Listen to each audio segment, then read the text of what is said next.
దేవుని పరిశుద్ధ నామానికి మహిమ కలుగునుగాక. యేసయ్య పరిశుద్ధుడు, పరిశుద్ధుడు, మనలందరినీ పరిశుద్ధంగా జీవించమన్నాడు. దానికి తగిన సామర్థ్యాన్ని మనకు ఇచ్చాడు. జయించమన్నాడు. జయ జీవితము చూడాలి అన్నాడు. చూడండి, ఇర్మియా గ్రంథము 17వ అధ్యాయం 9వ వచనంలో, హృదయము అన్నిటికంటే మోసకరమైనది, అది ఘోరమైన వ్యాధి కలది, దాన్ని గ్రహించగలవాడెవడు? గ్రహింపు ఎవరికి ఉంటుంది? దేవుని యందు భయభక్తులు కలిగి జీవించటం వల్ల గ్రహింపు వస్తుంది. పరిశుద్ధాత్మతో నిండిన వారు సమస్తమును గ్రహించుదురు. గ్రహింపు మీకు ఉందంటే మెలకువగా ఉంటారు, అలర్ట్గా ఉంటారు. చూడండి, జయ జీవితము జీవించాలి, స్థిరపడాలి అని ఒక ఎగ్జాంపుల్, ఒక కలెక్టర్ చూడండి, తన యొక్క చదువులో కావచ్చు, క్రియల్లో కావచ్చు, తన భక్తిలో కావచ్చు, తను ఎంత కృప కోసం ఎదురు చూస్తాడంటే దేవుని ప్రేమను కనిపెట్టుకుని ఉన్నాడు. దేవుడే ఉన్నాడు అని ఆ ఎగ్జామ్స్ రాసినప్పుడు తనకి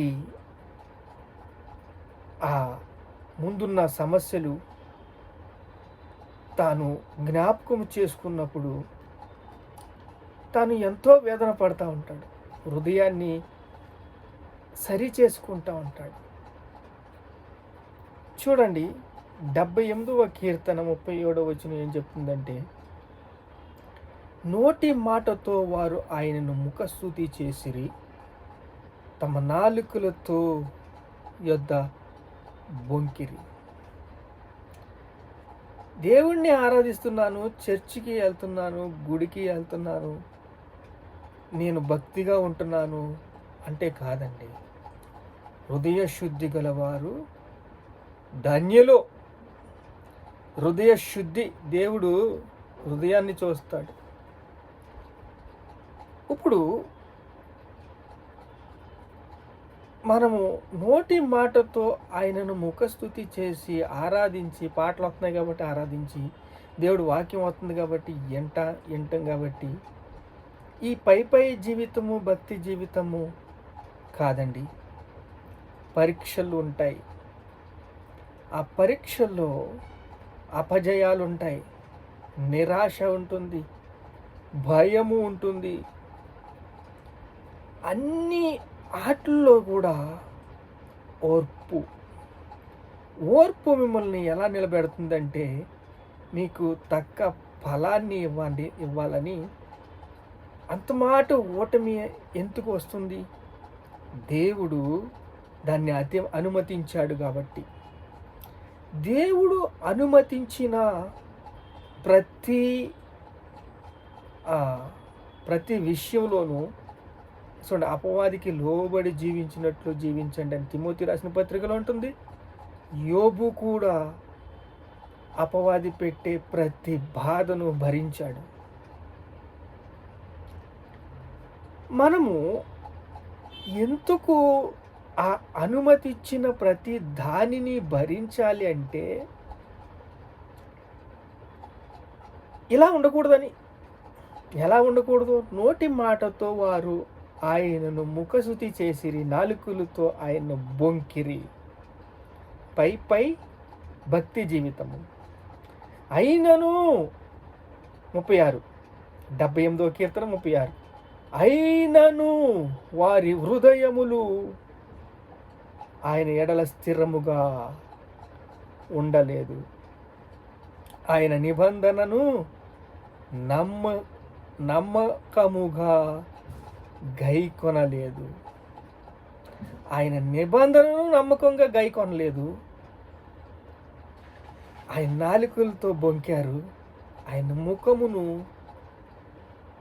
ఆయన నోటి మాటతో ఆయనను ముఖస్తుతి చేశారంట. హృదయము మార్పు కావాలి. ఈ హృదయంలో మార్పు ఉంటే నిబంధనను గైకొంటారు. ఈ హృదయము మార్పు లేకపోతే పాపం మిమ్మల్ని పట్టేస్తుంది. ఎందుకంటే ఇక్కడ చూడండి, దేవుని మాట నమ్మకపోతే, వాక్యానుసారంగా జీవితము జీవించకపోతే, చెవి వినకపోతే, విరిగిన హృదయములో పశ్చాత్తాపము మనస్సు లేకపోతే, గురి కలిగి జీవించకపోతే,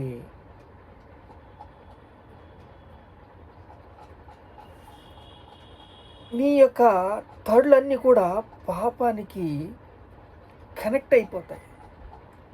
పాపము, దానికి ఇంకొక పాపము, దానికి ఇంకొక పాపము యాడ్ అయ్యి మిమ్మల్ని చుట్టేస్తూ ఉంటుంది. దీనికి దావీదు బాగా నిదర్శనం. వ్యభిచారం చేశాడు, హత్య చేసేసాడు. అలా ఒకటి తర్వాత ఒకటి తాను. మోషే కూడా ఒక ఐగుప్తుడిని చంపేశాడు. ఇరిగిన అలిగిన హృదయానికి, మనిషికి శరీరము, గర్వము, ఎప్పుడు కూడా శరీరమే శత్రువు. మీ ఆత్మకు శరీరము శత్రువు. ఈ శరీరము గర్వములోకి దూసుకుపోతూ ఉంటారు. స్థిరముగా మంచి జీవితము జీవించాలి అంటే చూడండి, హృదయ మార్పు కావాలి. కఠినమైన హృదయాలు బద్దలవ్వాలంటే, చింత, భయము, కోపము మీరు తొలగిపోవాలి అంటే మీకు ప్రార్థన అవసరము, ఓర్పు అవసరము, సహనము అవసరము. మత్తయి సువార్త 15:9 చూస్తే, హృదయము నుండి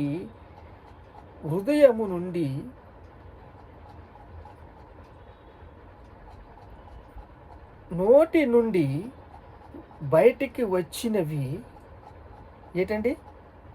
దురాలోచనలు, నరహత్యలు, వ్యభిచారము, దొంగతనములు, అబద్ధ సాక్ష్యము, దేవదూషణ హృదయంలో నుండి అపవిత్రపరచును. హృదయంలో నుంచి వచ్చి అపవిత్రపరుస్తాయి. హృదయంలో నుంచి వచ్చేయే నోటిలోంచి వస్తాయంట. దురాలోచనలు, నరహత్య, వ్యభిచారము, వేశ్యాగ్రహములు, దొంగతనములు, అబద్ధ సాక్ష్యము, దేవదూషణ హృదయములో ఉండి అపవిత్రపరచును. మళ్ళీ హృదయంలోకి వెళ్ళి అపవిత్రపరుస్తాయి. అయ్యే నోటి నుండి వస్తున్నప్పుడు మిమ్మల్ని అపవిత్రపరుస్తాయి. పాపం చేయవాడు పాపానికి దాసుడు. ఆ పాపము ఆ దాసత్వంలోనే నడిపిస్తుంది. ఆ పాపము పట్టేసి పరిశుద్ధతకు, ప్రార్థనకు వైపు నడిపించలేదు. హృదయము నుండి చెడుతనము, చెడు తలంపులు వచ్చి ఆ పాపానికి, ఆ శరీరము, గర్వము, మురంబితనం, సహవాసము మీకు ఉంటే, దేవుని యందు భయభక్తులు ఉంటే, నేను పాపిని అనే భావం, పశ్చాత్తాపం మీకు ఉంటే, మీరు ఆటోమేటిక్గా మార్పు చూడవచ్చు. మీ హృదయం మార్పు చూడవచ్చు. చూడండి, మత్తయి సువార్త 5:27 వ్యభిచారము చేసిన స్త్రీ, వ్యభిచారము చెయ్యవద్దన్న మాట మీరు విన్నారు కదా. మనసులో మోహిస్తే, అప్పుడే కొత్త నిబంధనకు వస్తే మనసులో హృదయంలో మోహిస్తే చాలు, తాకక్కర్లేదు, అప్పుడే వ్యభిచారం చేసేసినట్టు. కళ్ళు ముందర జాగ్రత్త. ఈ కళ్ళును జయించిన వాడు అనేక కళ్ళు మీ మీద పడతాయి, దేవుణ్ణి మహిమపరుస్తారు. ఎందుకంటే ఒకడు దేని చేత జయ జీవితం పొందుతాడో అది అతనికి దాసుడవుతాడంట, దాసోహం అవుతుందంట. జయ జీవితము అంటే ఊరికనే రాదండి. పదే పదే పదే పదే దాంట్లో నలిగిపోవాల. ఒక కలెక్టర్ జీవితము ఇది సూచన. ఒక కలెక్టర్ అవ్వాలంటే తను ఎన్ని బాధలు పడుంటాడు. ఇలాంటి పాపము చెయ్యకూడదు అని ఒక గ్రహింపు ఉండాల. నోటి మాటతో ఆయన స్తుతించారంట, నాలుకలతో ఆయనను బొక్కేశారంట. అయినను వారు హృదయముల ఎడల స్థిరంగా ఉండలేదు, ఆయన నిబంధనను నమ్మకంగా గైకొనలేదు. ప్రార్థన చేసుకుందాం. మహాపరిశుద్ధుడైన తండ్రి, స్తోత్రం స్తోత్రం స్తోత్రం యేసయ్యా. మా హృదయాల గురించి తండ్రి నీవు మాకు చెప్పిన ఈ మాటలను ప్రభా మేము భద్రం చేసుకుని ప్రభా యేసు రక్తము ప్రతి పాపము నుండి మమ్మల్ని పవిత్రపరచును, మా హృదయాల్ని స్థిరపరుచుకుని భక్తి జీవితం, సత్క్రియ, కార్యము తండ్రి ప్రభువా పదే పదే పదే భక్తి జీవితంలో నలిగిపోయి ఇరిగి నలిగిన హృదయంతో నీ సన్నిధికి వచ్చి నీతో కలెక్షన్ ఉంటే ప్రతి విషయంలో బలపరుస్తూ దేవుణ్ణి కీర్తించుచు ఆరాధించుచు ఘనపరచడానికి కృపని తండ్రి మీకే స్తోత్రాలు ఘనత మహిమ ప్రభావాలు మీకే చెల్లిస్తున్నావు తండ్రి. ఆమేన్.